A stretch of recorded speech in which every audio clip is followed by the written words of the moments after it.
أعوذ بالله من الشيطان الرجيم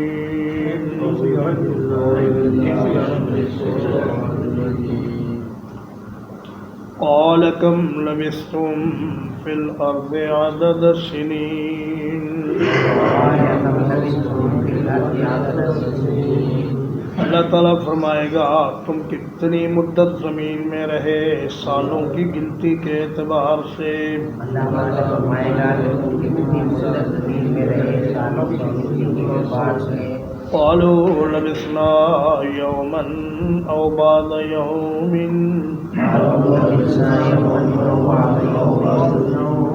کہیں گے ہم رہے ایک دن یا دن کا کچھ حصہ.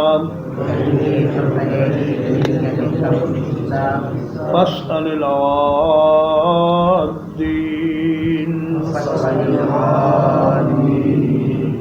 تو آپ شمار کرنے والوں سے پوچھ لیں.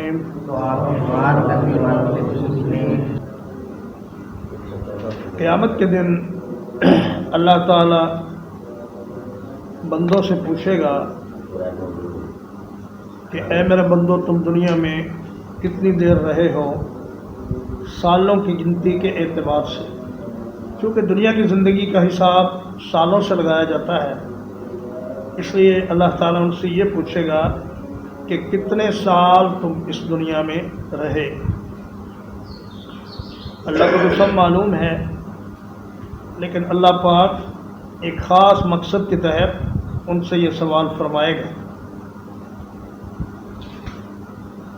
قالوا لبثنا یوما او بعض یوم کہیں گے جی ہم تو ایک دن ٹھہرے ہیں یا ایک دن کا بھی کچھ حصہ ٹھہرے ہیں اور ہمیں تو اب کچھ یاد نہیں رہا.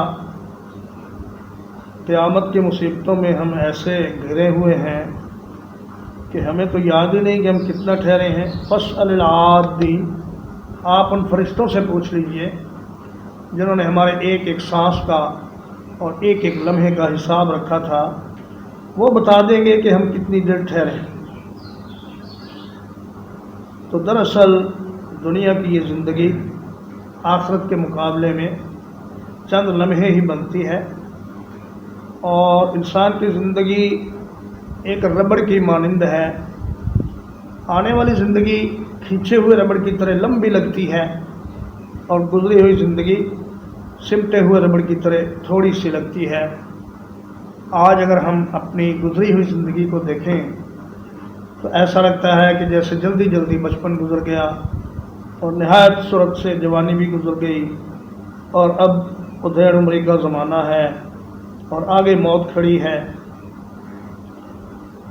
تو تفسیر ابن کثیر میں ہے کہ اللہ پاک جنت والوں سے پوچھیں گے کہ جنت والوں تم دنیا میں کتنا رہے تو وہ کہیں گے یا اللہ ایک دن یا دن کا کچھ حصہ. تو اللہ فرمائے گا پھر تو تم بڑے فائدے میں رہے کہ تم نے ایک دن یا آدھا دن اللہ کی اطاعت اور فرما برداری میں گزارا اور اس کے نتیجے میں تمہیں ہمیشہ ہمیشہ کے لیے جنت اور اللہ کی نعمتیں نصیب ہو گئی. پھر جہنم والوں سے پوچھا جائے گا تم دنیا میں کتنا رہے تو وہ کہیں گے یا اللہ ایک دن یا آدھا دن. اللہ فرمائے گا پھر تو تم بڑے خسارے میں رہے کہ تم نے ایک دن یا آدھا دن اللہ کی نافرمانی میں گزارا اور اس کے بدلے میں تمہیں ہمیشہ ہمیشہ کے لیے جہنم کے عذابوں میں رہنا پڑے گا اور یہ مصیبتیں برداشت کرنی پڑیں گی. ایسا کیوں ہے؟ تھوڑی سی مدت آدمی نیکی کرتا ہے اس کے بدلے میں اس کو لاکھوں کروڑوں اربوں سال تک نعمتیں دی جاتی ہیں اور تھوڑی سی مدت ایک انسان نافرمانی کرتا ہے اور اس کے بدلے میں اس کو کروڑوں اربوں سال تک عذابوں میں رکھا جاتا ہے. تو فرمایا اس کا سبب یہ ہے کہ جو نیکی کر رہا ہے اس کی نیت یہ تھی کہ میں ہمیشہ نیکی کروں گا چاہے میری عمر 1 کروڑ سال ہو جائے. اور جب برائی کرنے والا تھا اس کی نیت یہ تھی کہ میں ہمیشہ برائی کروں گا اگرچہ میری عمر کتنی بھی لمبی ہو جائے. مگر وہ شخص جو برائی سے تائب ہو جائے اور اللہ کے دروازے پر واپس آ جائے اس کے گناہ اللہ پاک معاف کر دیتے ہیں اور پھر اس کو نافرمانی پر سزا نہیں دیتے اور اس کو جنت میں داخل فرما دیتے ہیں۔ تو حقیقت یہ ہے کہ ایک دن اللہ کے نزدیک 1000 سال کا ہے، اور اس اعتبار سے اگر دیکھا جائے تو 100 سال کی عمر اللہ کے نزدیک چند گھنٹوں سے زیادہ نہیں ہے۔ تو انسان یہ سمجھتا ہے کہ میری بڑی لمبی زندگی ہے اور میں نے کبھی یہاں سے جانا ہی نہیں۔ اللہ کے نافرمان اس طرح دنیا میں رہتے ہیں کہ جیسے کبھی انہیں اس دنیا سے رخصت نہیں ہونا اور ہمیشہ یہی پہ رہنا ہے، اس لیے وہ من مانیاں کرتے ہیں اور اللہ کی نافرمانیاں کرتے ہیں۔ قال إن لبثتم إلا قليلا،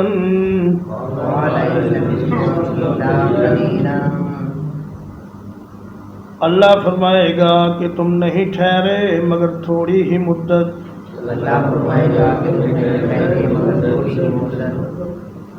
لو انکم کنتم تعلمون، کاش کہ تم اس بات کو جان لیتے۔ اللہ فرمائے گا واقعی یہ دنیا کی زندگی آخرت کے مقابلے میں نہایت تھوڑی زندگی تھی، اور اگر تمہیں اس حقیقت کا پتہ چل جاتا کہ اس تھوڑی سی زندگی کو اللہ کی نافرمانی میں گزارنے کا نتیجہ تمہارے حق میں بہت برا نکلے گا تو تم کبھی اللہ کی نافرمانی نہ کرتے، اور اگر تمہیں یہ پتہ چل جاتا کہ اس تھوڑی سی زندگی کو اللہ کی فرما برداری میں گزارنے کا نتیجہ تمہارے حق میں بہت اچھا نکلے گا تو تم ہمیشہ اللہ کے حکموں پر عمل کرو۔ افحسبتم انما خلقناکم عبثا، کیا تم نے یہ سمجھ لیا کہ ہم نے تمہیں بے مقصد پیدا کیا ہے؟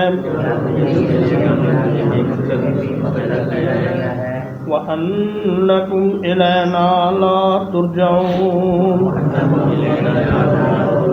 اور یہ کہ تم ہماری طرف لوٹائے نہیں جاؤ گے۔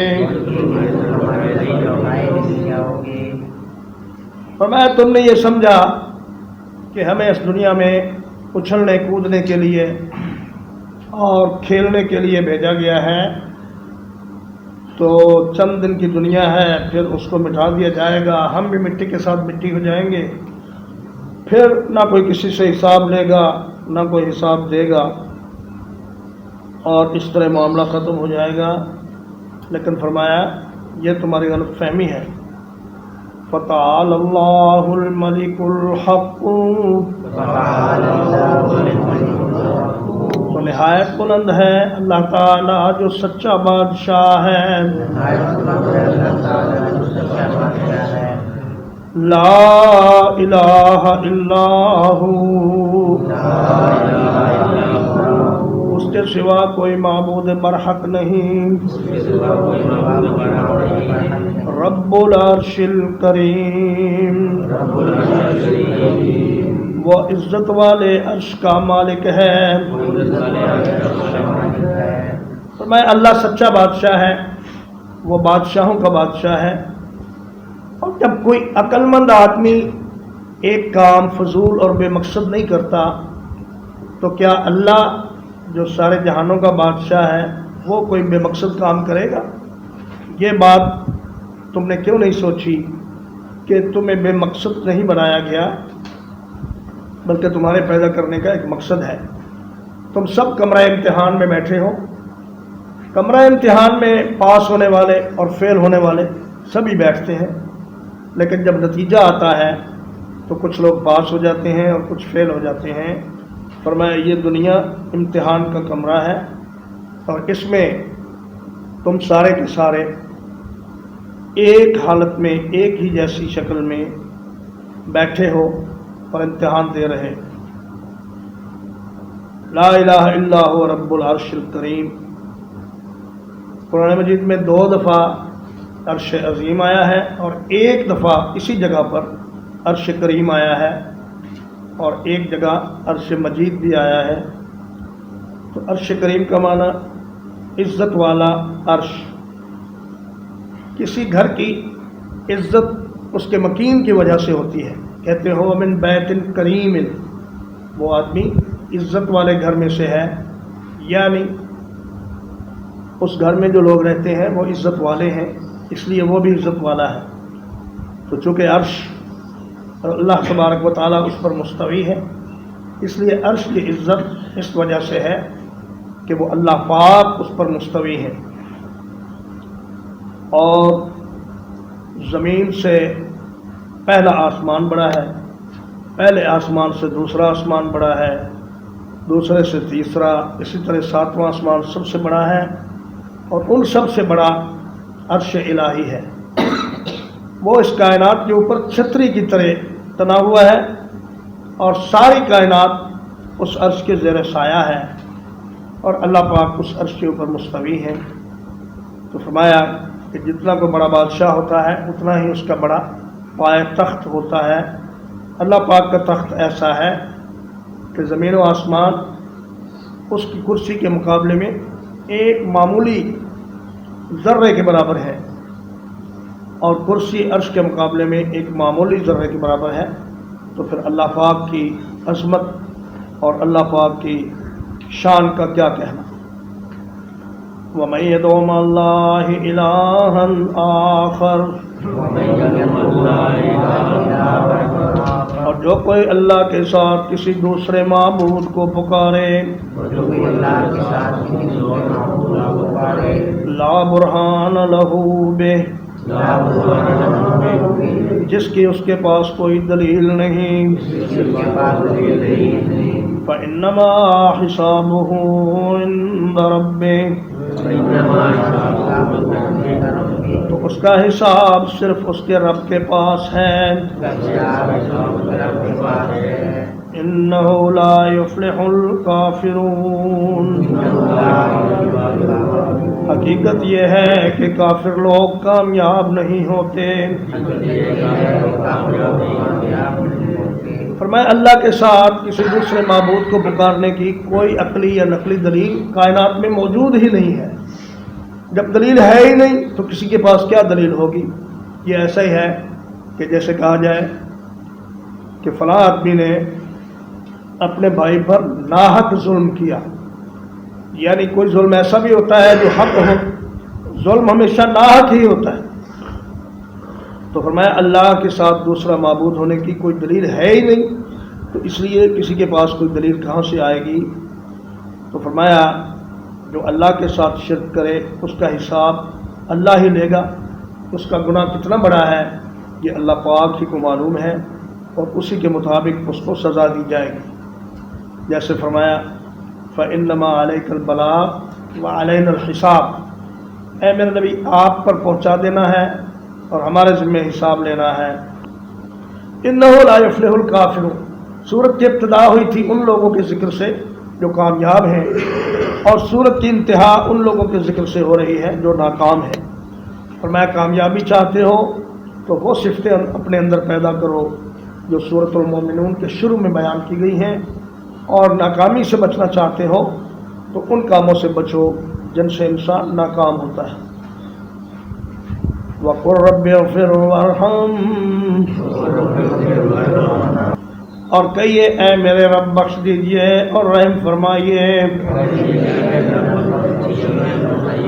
وَأَنْتَ خَيْرُ الرَّاحِمِينَ،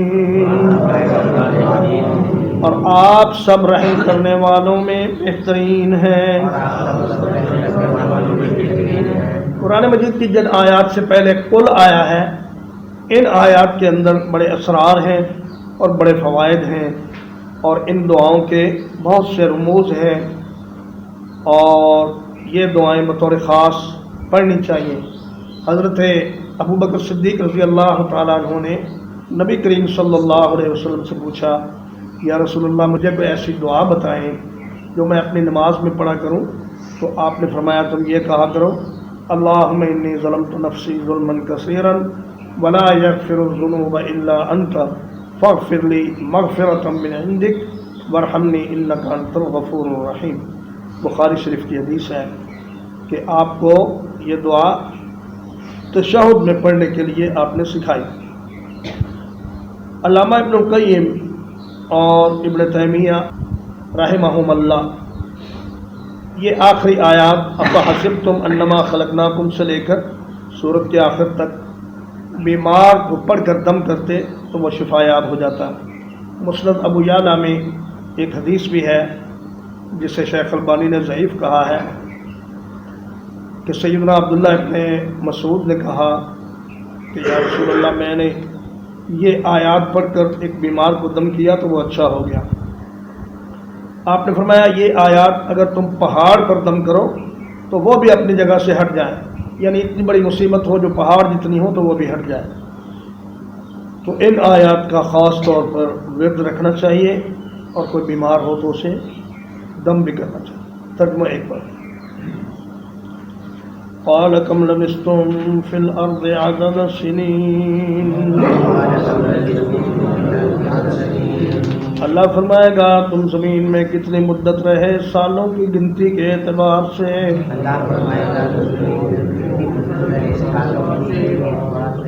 قالوا لبثنا یوما او بعض یوم، کہے گئے ہم ٹھہرے ہیں ایک دن یا دن کا کچھ حصہ۔ اسأل العادین، تو آپ گنتی کرنے والوں سے پوچھ لیں۔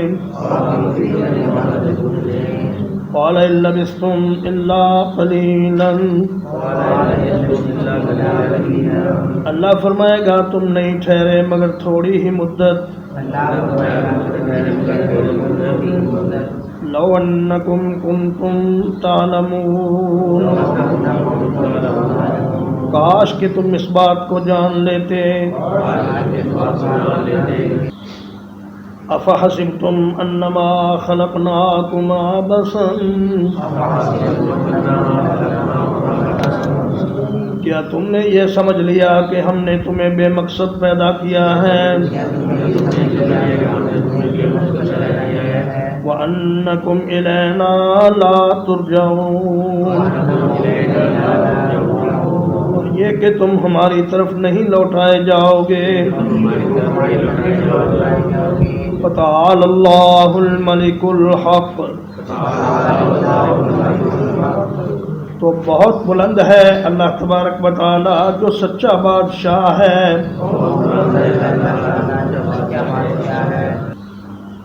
لا الہ الا هو رب العرش الکریم،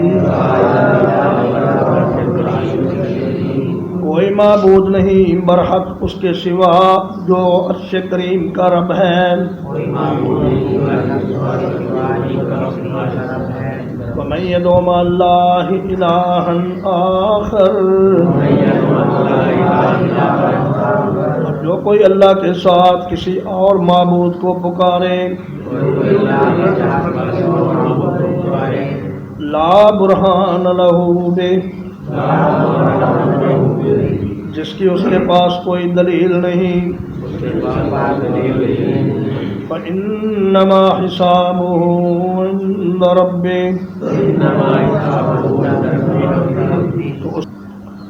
تو اس کا حساب صرف اس کے رب کے پاس ہے۔ إِنَّهُ لَا يُفْلِحُ الْكَافِرُونَ، حقیقت یہ ہے کہ کافر لوگ کامیاب نہیں ہوتے۔ وَقُلْ رَبِّ اغْفِرْ وَارْحَمْ، اور کہیے اے میرے رب معاف کر دیجئے اور رحم فرمائیے۔ وَأَنْتَ خَيْرُ الرَّاحِمِينَ، اور آپ سب رحم کرنے والوں میں بہترین ہیں۔ الحمدللہ، اللہ پاک کے فضل و احسان اور اس کی توفیق سے سورۃ المؤمنون کا ترجمہ اور تفسیر ختم ہوئی، اور اس کے بعد انشاءاللہ سورۃ النور شروع ہوگی۔